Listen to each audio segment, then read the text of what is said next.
Okay. Oh, Hi. oh, Hi, I'm Reese. Hi, I'm Lauren.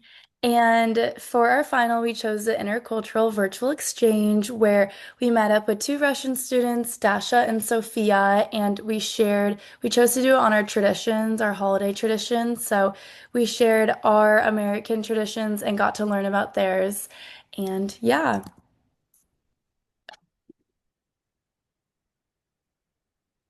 So basically, for teaching them, yeah, just talked about our traditions and what we do between Thanksgiving and Christmas, kind of more Christmas. So for my traditions that I shared, I talked about my Friendsgiving that I do with all my friends. It's kind of a potluck style, very traditional Thanksgiving food with turkey, mashed potatoes, Brussels sprouts, cranberries, pies, all of that. And then we talk about what we're thankful for. And then for the Christmas traditions, I talked about decorating the tree with my family, matching PJs on Christmas Eve, and then my family's tradition of getting Chinese food on Christmas Eve as well. And then included some photos that I showed them too. Yes, and then I also discussed a little bit about my Friendsgiving that we have every year. And then I also talked about a lot of my Christmas traditions with my family. We always go and buy a Christmas tree together, which is super fun. And then we bring it home and we all decorate it together while we listen to Christmas music. And then on Christmas Eve, we always wear our matching pajamas, which is really fun. And another thing I like to do with my friends too is playing Secret Santa and seeing the Christmas lights, which I have a few pictures as well that we shared with the Russian students.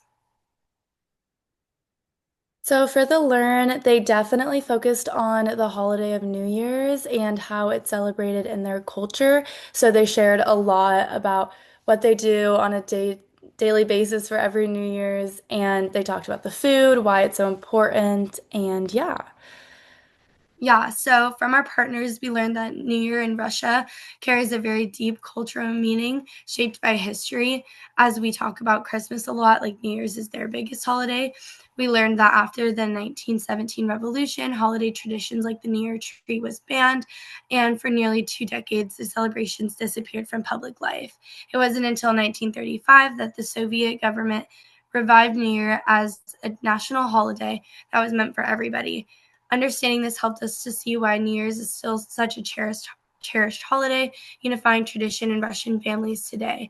It's so much more than a celebration, but symbolizes cultural resilience and shared joy after years of restriction, which was super awesome to learn about. And it really just showed a lot about their culture and their society as a whole, and just how they love to gather as a family and as friends as well. Yeah, and they talked about how a really big part of their New Year celebration is food. They spend all day cooking and cleaning and preparing this huge dinner that they all eat together. So they shared some of the foods that are very traditional. And the first one they shared was herring under a fur coat, which is basically just like a layered salad with onions, eggs, beets, carrots, and it's considered a very celebratory dish and is very traditional to have on the New Year's table in Russia. They also talked about jellied meat, which Dasha said she really did not like, and Sophia said she did, but it's very nostalgic for them. And it's basically just jellified pork or beef that's simmered for hours, and it becomes cold and it's sliceable with mustard or horseradish. That was very interesting to learn about. We also talked about the tartlets with red caviar. They're little pastry cups that are filled with cream cheese and dill spread topped with caviar, and they're very a festive appetizer. And this was the one that I was most interested in. It looked very good, and I would definitely try.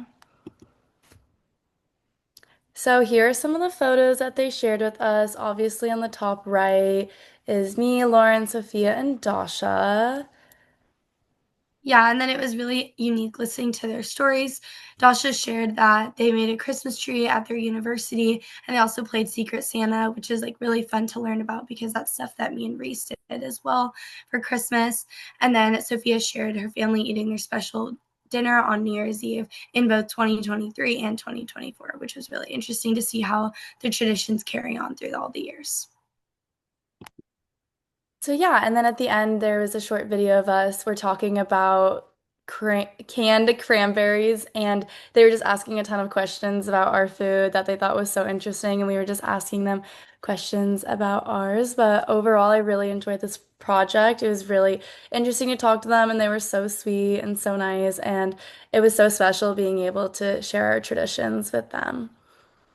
Yeah, it was super awesome and very um like enriching and amazing to learn about their culture, and they were just so kind, and we really got to have like such good flowing conversations, and it was just so interesting to learn about how their daily life is somewhat similar to ours, but our culture is so different and we have so many unique things about our lives, and it was just really like amazing to listen to, and it really made me have a really open mind about it all.